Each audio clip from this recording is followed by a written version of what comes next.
The Sloth Ring is one we have visited twice now, and yet it's the ring we know perhaps the least about because of how quick those glimpses are, with the obvious exception of the Envy Ring, which we have not visited yet. Today, I want to talk about the little things we do know so we can theorize about what exactly is going on in the Sloth Ring and its weird drug cartels. But real quick, we wanted to give back to the fandom in an epic way, so we've teamed up with Crewbot on Discord to give away $500 in Amazon and Shark Robot gift cards, as well as the opportunity for 5 people to choose an autographed print of one of their favorite cartoon voice actors. Make sure you watch until the end of the video to learn how you can win these prizes and more. There are 7 rings of hell in Helluva Boss, each with its own unique colored sky and its prince ruling over it.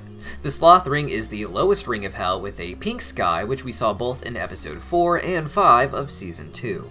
Seeing a ring of hell is a fun treat, and going back to one so soon to get more information was definitely out of the norm for the show. Our first glimpse of the Sloth Ring was in episode 4 of season 2, which involved Luna needing her Hellbee shot and a trip to the Sloth Ring being the only option. By the end of the episode, Stolas nearly gets murdered with an angelic weapon, and he is rushed to a hospital there as well. Season 2 episode 5 had Blitz returning to the Sloth Ring, where it was revealed that, in addition to hospitals, it was also the home to pharmacies that dealt with all sorts of drugs, even recreational, as well as rehabs for those addictive substances. We've known for a while now that the Sloth Ring was going to have ties to the pharmaceutical drug business because of the happy pills that Stolas was seen taking in Season 2 episode 1, with the bottle having the name Belphegor branded on it. Belphegor is the prince of the Sloth Ring according to the Peter Binsfield classification of demons that the show draws inspiration from, and Belphegor is referenced directly by Beelzebub in episode 8 of season 1. In this episode, Beelzebub talks about a few of the princes, such as Satan, describing how attractive she found him despite seeing him like a brother. She also mentions that she wants some of the amazing drugs that Bel keeps locked up, Bel being short for Belphegor, with Beelzebub indicating that Belphegor is female like herself in the Helliverse. Belphegor is known in real-life myth for rebelling out of heaven because he didn't want to do the work required for an angel and would rather be lazy in hell. Each prince in the show is known for indulging their sin to an extreme and using that to build up an empire in their ring. Asmodeus, as the Prince of Lust, basically turned his entire ring into a wall-to-wall nightclub district, for instance. Belphegor, like Beelzebub, is probably very addicted to a mind-altering substance, but instead of Beelzebub's hallucinogenic honey, it's the happy pills that Belphegor floods the market with, as well as the sleeping pills she appears to sell even on cell phone apps. These happy pills and other drugs don't just make Belphegor the money that allows the Sloth Ring to be rather luxurious, but it also keeps the population as a whole controlled and docile, with a near limitless expansion as long as populations grow and you continue to make your prescriptions more and more mainstream. What is really interesting, however, is that they also appear to sell recreational drugs from Earth. We saw in the Hazbin Hotel pilot that these are readily available in vending machines, but it seems that at least some of these drugs come from our own planet, instead of being made in Hell with similar resources. This is just one of the many ways that Hell seems to farm the Earth, not just spreading sin for more sinners. Barbie Wire calls her heroin smuggling honest work, but I'm not sure it's legal work. Barbie Wire appears to be using an Asmodean crystal to travel to Earth and disguise herself, which is something Asmodeus gives to his succubus for missions up to Earth. If these crystals were used widely outside of the succubus community, I don't think the entry in the Asmodean grimoire would have been so specific to the succubus.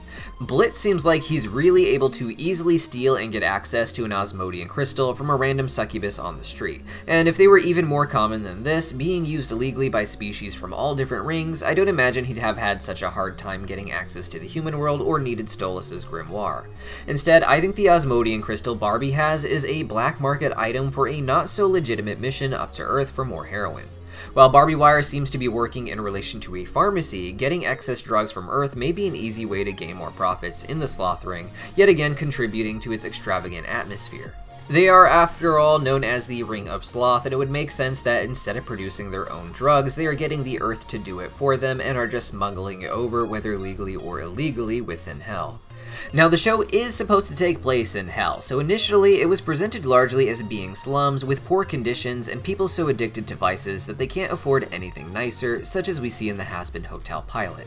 Since then, hell has become expanded upon to have different levels of society, and even at its lowest, we begin to see a level of luxury appear, such as in the beautiful golden elevator system. This is for the lowly masses to travel from one ring to another at their leisure, with it being necessary to get to facilities like those in the Sloth Ring for medical purposes. This is not for the elites of hell like Stolas, who can simply teleport, or the earthborn sinners who are trapped in the Pride Ring.